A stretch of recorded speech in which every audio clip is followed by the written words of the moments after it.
do Senhor. Tenho certeza que todos nós já refletimos nessa semana o prazer e o privilégio que nós temos primeiro de servirmos ao Senhor nosso Deus.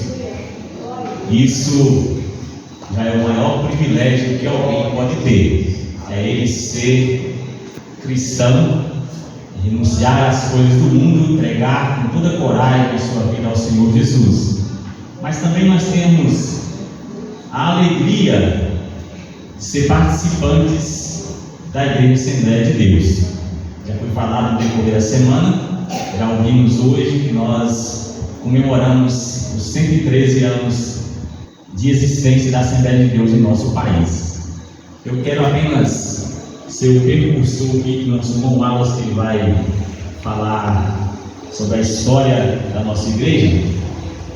Mas, livro de Marcos, capítulo 16, Jesus, após ressuscitar, ele conversa e orienta os seus discípulos da seguinte forma: ide por todo o mundo, pregai o evangelho a toda criatura. Mas não para por aí. Quem crer e for batizado será salvo. Quem não crer será condenado. Jesus continua: e estes sinais seguirão aos que creem. Que sinais são estes? Olha quais são. Em meu nome expulsarão os demônios. Em meu nome falarão de em meu nome pegarão nas serpentes. Em meu nome, se beberem alguma coisa mortífera, não lhes farão dano algum. E em meu nome imporão as mãos sobre os enfermos e eles ficarão curados. Isso foi uma promessa dada por Cristo nosso Senhor, conhecendo o que nós precisaríamos para dar continuidade àquilo que Ele iniciou. E eu quero que vocês alegrem o coração nessa noite, porque você está dando continuidade àquilo que Cristo começou. E isso é um privilégio para mim, fazer a mesma coisa que Cristo fez. Você também está fazendo a mesma coisa. Agora, debaixo de uma promessa, e essa promessa os primeiros cristãos, discípulos, esperaram. E Cristo disse que ia enviar um agente para que todas as suas promessas fossem cumpridas, e se nós estivéssemos debaixo do seu nome, tudo o que ele prometeu iria se cumprir. Os sinais iam seguir o seu povo. Os primeiros cristãos, os discípulos e quase 120 irmãos acreditaram na palavra de Cristo, foram para o cenáculo, foram para o templo, esperaram a promessa. Ela veio no 10º dia e encheu toda a casa. Caiu sobre o povo de Deus o Espírito Santo, e tudo que Cristo disse há poucos dias atrás já estava começando a se cumprir. O apóstolo Pedro pega a oportunidade e começa a cumprir o que Cristo havia prometido, ou havia falado que ia acontecer. Ele prega e os sinais seguem o povo de Deus. Muita gente é abençoada, e dentre tantas bênçãos surge: falarão novas línguas. E o povo começou a ser batizado. O avivamento estava dando início à igreja de Cristo, e por onde o povo de Deus passava, os sinais estavam também acompanhando. Com isso veio o crescimento da igreja de Cristo. Mas os primeiros irmãos, os primeiros cristãos foram passando a sua época. Passou-se o ano 100. Quem compartilhou e quem viu, quem cresceu junto com o apóstolo Pedro, o apóstolo João, o apóstolo Paulo, o apóstolo Tiago, foram testemunhas do que Cristo prometeu e testemunhas dos acontecimentos da igreja do primeiro século. Por quê? Porque eles acompanharam, eles viram, eles presenciaram e foram discípulos desses irmãos. Passou-se o 2º século, o 3º século, não acabou, mas muita gente deixou de crer na promessa de Deus, e com isso houve um esfriamento espiritual, porque muita gente, muitos cristãos deixaram de acreditar no Espírito Santo e nos dons que eram ferramentas especiais para a igreja trabalhar na terra. Aleluia, glória a Jesus. Passou-se um longo período da igreja e o avivamento, o Pentecostes, caiu no esquecimento de muitos irmãos. Vieram os imperadores, a igreja se mistura com política e as coisas não estão do jeito que Deus deixou. Mas tem uma coisa, sempre há um remanescente, sempre há alguém que acredita, sempre há alguém que busca. Não acabou, foram pouca gente que acreditou, mas a chama ainda estava acesa no coração de alguns que desejavam ver a promessa de Deus cumprir. Passou-se o tempo e já estamos no século XIX, onde as igrejas tradicionais não buscavam mais o avivamento. Mas Deus chama alguém. No país dos Estados Unidos, no ano de 1901 em diante, alguém começa a relembrar que Cristo havia prometido o Espírito Santo e ele seria o agente da igreja aqui na terra. O Espírito Santo seria o agente de Deus para a operação de todos os sinais. E alguém relembra disso. E ele começa a olhar para o céu: Senhor, eu desejo alcançar a promessa. Eu desejo alcançar a promessa. Eu acredito na promessa. Sabe o que Cristo faz lá no céu? Eu estava esperando alguém com esse desejo. E Deus envia do céu o Espírito Santo mais uma vez, que começa a fazer um reboliço em Los Angeles, nos Estados Unidos. Até surge um homem muito crente chamado Seymour. E no ano 1906 ele começa a buscar o batismo com o Espírito Santo. O interessante é que esse irmão chamado Seymour, ele prega a doutrina do batismo do Espírito Santo, e muita gente é batizado, mesmo ele sem alcançar a promessa. Ele continuava dizendo: Jesus Cristo salva, Jesus Cristo cura, Jesus Cristo batiza com o Espírito Santo, Jesus Cristo voltará. Mesmo ele não tendo recebido ainda a promessa, vendo os outros irmãos serem batizados, mas ele acreditava. Até chegou o dia dele, e Deus fez uma revolução na cidade de Los Angeles. O Pentecoste acendeu, o avivamento estava aceso, e ali estava acendendo a chama pentecostal na vida de muitos irmãos. Sabe qual é o motivo que nós estamos aqui participantes da Assembleia de Deus? O nosso irmão Wallace vai contar a história e vocês vão ver que é Deus agindo, que é o Espírito Santo de Deus agindo, é o agente de Deus, Espírito Santo que está presente em nosso meio até a consumação dos séculos.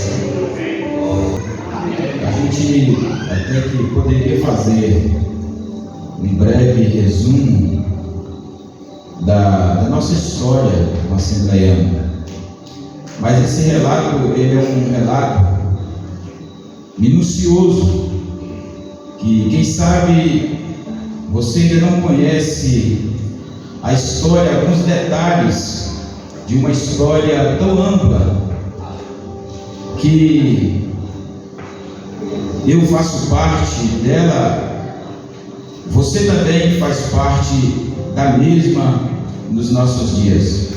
Mas para que essa história ela fosse construída, foi necessário que o Espírito Santo, que desceu ali em Los Angeles, ao qual antecedeu aqui o presbítero Natanael, e Deus impactou muitos ali com essa graça, nós veremos aqui que outros corações, outras pessoas, elas foram tocadas, elas foram avivadas por aquele poder, e Ele alcançou-nos, e Ele chegou até nós. Se você fala hoje línguas estranhas, se você fala hoje a língua dos anjos, provém de Deus, provém do céu, é bênção de Deus, é promessa de Deus para os homens na terra, não para todos, porque Deus disse que Ele não daria o seu Espírito aos ímpios, mas todos aqueles que forem salvos na pessoa de Jesus, eles receberiam essa graça do Espírito Santo. E a história inicia-se assim: Assembleia de Deus no Brasil, uma história de fé e coragem. Daniel Berg e Gunnar Wingre chegaram a Belém do Pará em 1910 e iniciaram essa grande obra que hoje alcança os mais distantes rincões do Brasil. Enquanto o avivamento expandia-se e dominava a vida religiosa de Chicago, na cidade de South Bend, no estado de Indiana, que fica a 100 quilômetros de Chicago, morava um pastor batista.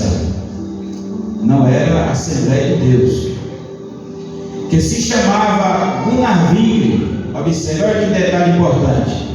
Se você não sabia, passe a saber, tenha consciência que Gunnar Wingre era um pastor da Igreja Batista. Atraído pelos acontecimentos do avivamento de Chicago, o jovem originário da Suécia foi a essa cidade a fim de saber o que realmente estava acontecendo ali. Diante da demonstração do poder divino, ele creu e foi batizado com o Espírito Santo. Aleluia! Pouco tempo depois, Gunnar Wingre participou de uma convenção de igrejas batistas em Chicago. Essas igrejas aceitaram o movimento pentecostal. Ali ele aconteceu outro jovem sueco que se chamava Daniel Berger. Esse jovem também fora batizado com o Espírito Santo. E olha o trabalhar e mover deste Espírito que eles foram impactados e receberam essa graça. Algum tempo depois, Daniel Berger foi visitar o pastor Wingre em South Bend. Durante aquela visita, quando participavam de uma reunião de oração, o Senhor lhes falou através de uma mensagem profética que eles deveriam partir para pregar o Evangelho e as bênçãos do avivamento pentecostal. O lugar tinha sido mencionado na profecia que dizia Pará. Nenhum dos presentes conhecia aquela localidade. Após a oração, os dois jovens foram a uma biblioteca à procura de um mapa que lhes indicasse onde o Pará estava localizado. Foi quando descobriram que se tratava de um estado do norte do Brasil. Após uma ampla troca de informações, experiências e ideias, Daniel Berger e Gunnar Wingre descobriram que Deus os estava guiando numa mesma direção. Isto é, o Senhor desejava enviá-los com a mensagem do Evangelho a terras distantes, mas nenhum dos dois sabia exatamente para onde seriam enviados. Mas o Espírito Santo os guiou, e o rumo foi o Brasil. Gunnar Wingre e Daniel Berger despediram-se da igreja e dos irmãos em Chicago. A ordem lhe fora designada ir. A igreja levantou uma coleta para auxiliar os missionários que partiam.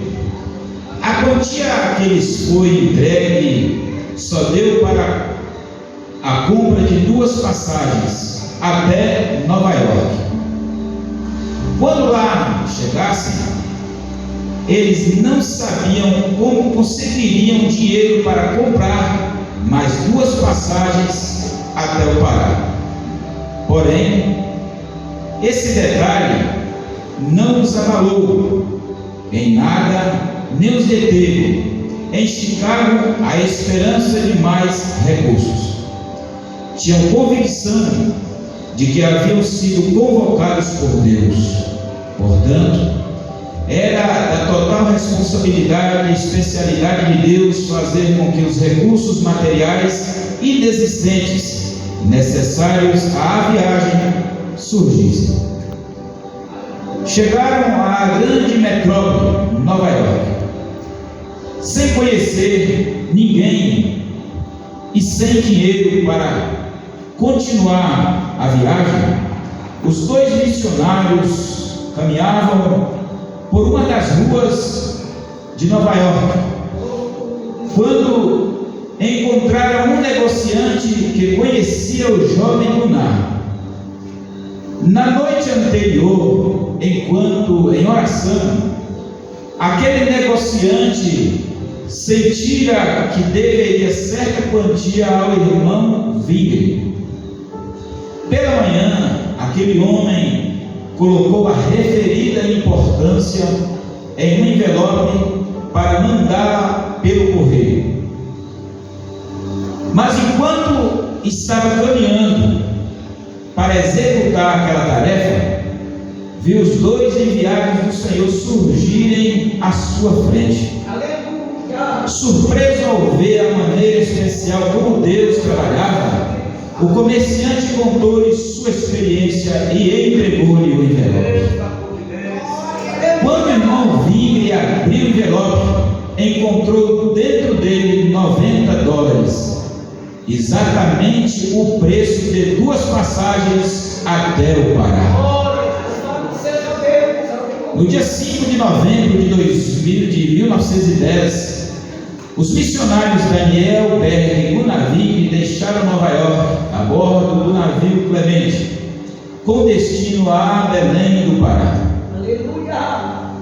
No início do século XX, apesar da presença de imigrantes alemães e suíços de origem protestantes e do valoroso trabalho de missionários de igrejas evangélicas tradicionais, nosso país era quase que totalmente católico. A chegada ao Brasil, guarde essa informação, esse registro, no dia 19 de novembro de 1910, em um dia de sol causticante, os dois missionários desembarcaram em Belém. Quando Daniel Berg e Gunnar Vigre chegaram a Belém, ninguém poderia imaginar que aqueles dois jovens suecos estavam para iniciar um movimento que alteraria profundamente o perfil religioso e até social do Brasil. Não possuíam amigos ou conhecidos na cidade de Belém.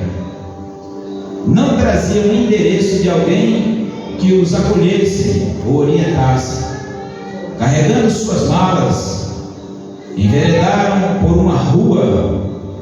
Ao alcançarem uma praça, sentaram-se em um banco para descansar, e ali fizeram a primeira oração em terras brasileiras. Seguindo a indicação de alguns passageiros com os quais viajaram, os missionários Gunnar Vigre e Daniel Berg hospedaram-se num modesto hotel, cuja diária completa era de R$8.000. Em uma das mesas do hotel, o irmão Vigre encontrou um jornal que tinha o endereço do pastor metodista Justus Nelson. No dia seguinte foram procurá-lo e contaram-lhe como Deus os tinha enviado como missionários para aquela cidade. Como Daniel Berg e Gunnar Vigre estivessem até aquele momento ligados à Igreja Batista na América, as igrejas que aceitavam o avivamento permaneciam com o mesmo nome. Justus Nelson os acompanhou à Igreja Batista em Belém e os apresentou aos responsáveis pelo trabalho. Pastor Raimundo Nobre e, assim, os missionários passaram a morar nas dependências da igreja. Alguns dias depois, Adriano Nobre, que pertencia à igreja presbiteriana e morava nas ilhas, foi a Belém em vista ao primo Raimundo Nobre. Este apresentou os missionários a Adriano, que imediatamente mostrou-se interessado em ajudá-los a aprender a falar o português. Passado um determinado tempo, eles já podiam falar português. Vigre continuou a estudar a língua, enquanto Daniel trabalhava como fundidor. Passado alguns tempos, Berg começou a dedicar-se ao trabalho de colportagem. Agora inicia-se o movimento pentecostal. Os homens missionários tinham o coração avivado pelo Espírito Santo e oravam de dia e de noite. Oravam sem cessar. Esse fato chamou a atenção de alguns membros da igreja que passaram a censurá-los, considerando-os fanáticos por dedicarem tanto tempo à oração. Mas isso não os abalou.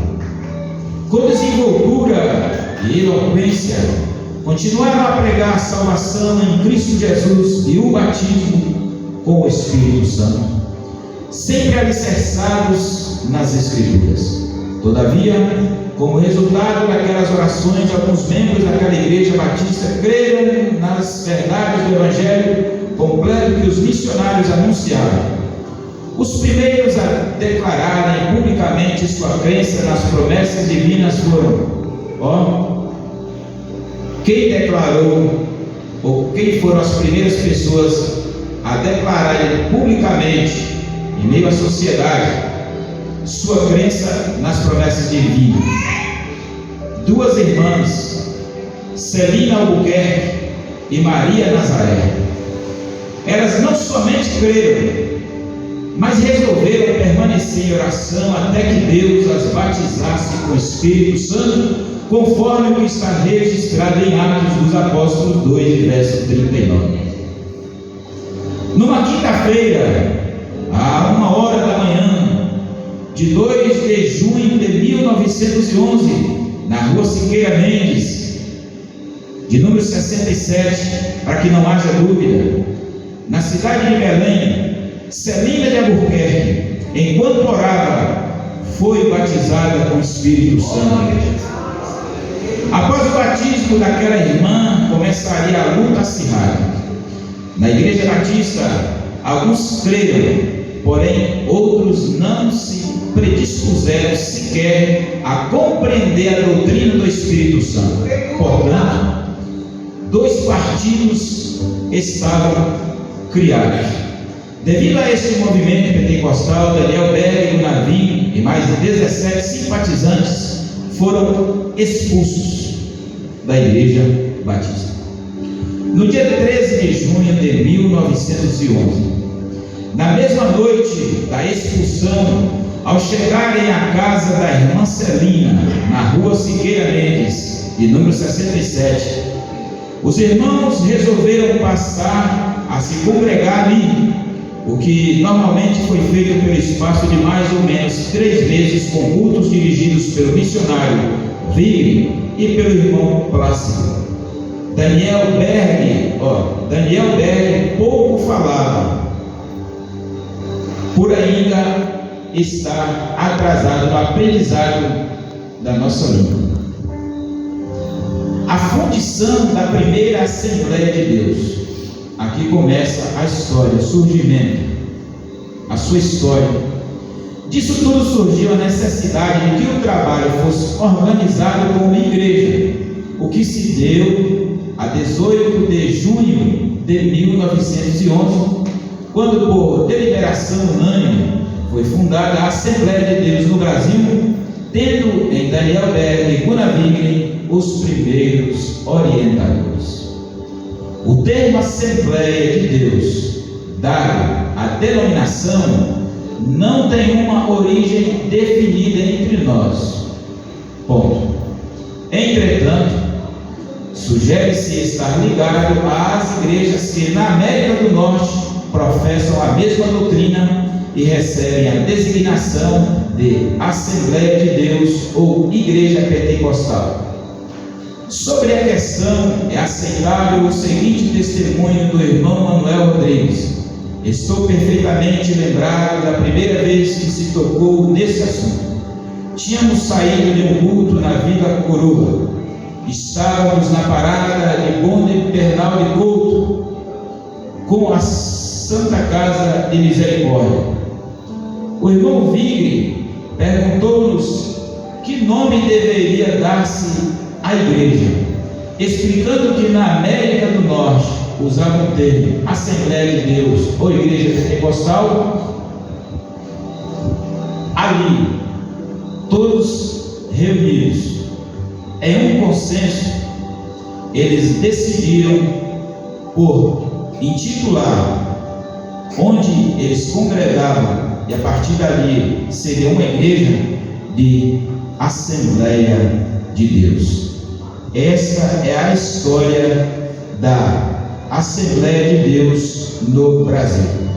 Hoje nós temos a convenção CGATB, que é a Casa Publicadora das Assembleias de Deus, que edita e faz, e até planeja, as doutrinas, os dogmas, as diretrizes